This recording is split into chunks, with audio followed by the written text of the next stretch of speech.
Welcome to 30 Day Reviews. I am Justin, and today I want to talk to you about hobbies and why it is important for us guys to have one. Now, the reason why I started thinking about this is because, well, tonight I was supposed to do a review for you guys, but my hobby kind of took over the day, and therefore I didn't have time. But it is something that I've been thinking an awfully lot about. Through doing a little bit of reading online and stuff, I realized that I am getting a lot more out of my hobby than I thought that I did.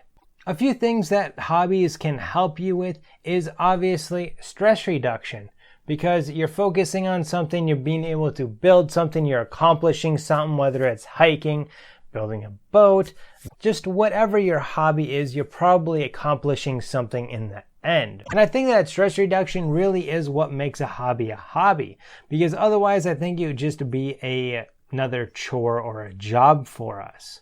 A hobby can also force you to have patience, whether it's waiting for paint to dry, waiting to be able to get something in the mail, or whether it is having patience with yourself.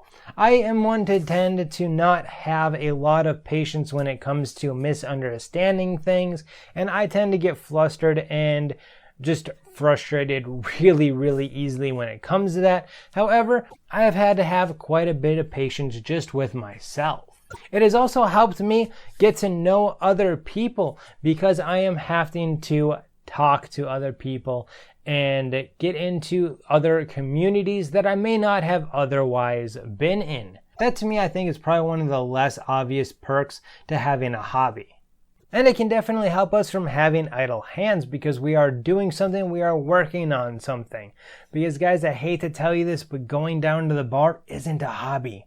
I hate to be the bearer of bad news, so therefore it definitely gets us up, gets us doing something, or gets us focusing on something that's not going to get us into trouble. It also helps build self-confidence, and to me I think that is a really big one that it has really helped me out with. Now, I started small with a couple of little projects here and there. However, that quickly grew to, I need a desk. So a couple of years ago, I built myself a plywood computer desk, and then that somehow got me thinking, I really want a canoe. But I didn't have the money for a canoe. So that meant I needed to build a canoe. And if I wouldn't have built that desk, there's no way that I would have had any confidence even to attempt to build a canoe. And here I am, working on my second canoe, about to finish my second one, and about to start a third. So yeah, it definitely helps with your self-confidence. And self-confidence is definitely something that I think that all of us guys could probably use a little bit more of.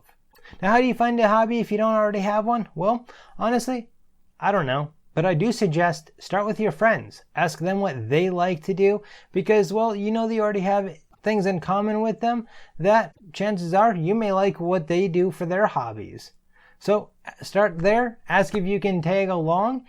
Maybe you'll just find something that you like to do. If you don't have many friends, well, start little. You know, you can always find a hobby. You might have to go through quite a few things to figure out what you are really passionate about, but I'm sure that you'll be able to do it.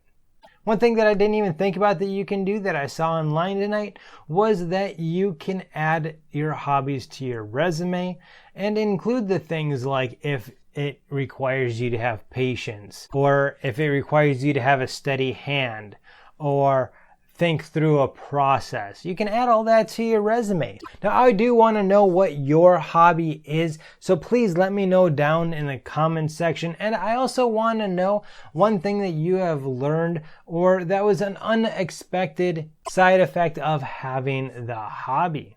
If you like this little talk, make sure to hit that thumbs up button.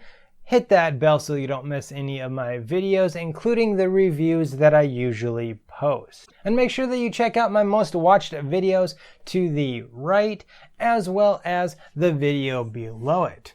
Until next time, you have a good one.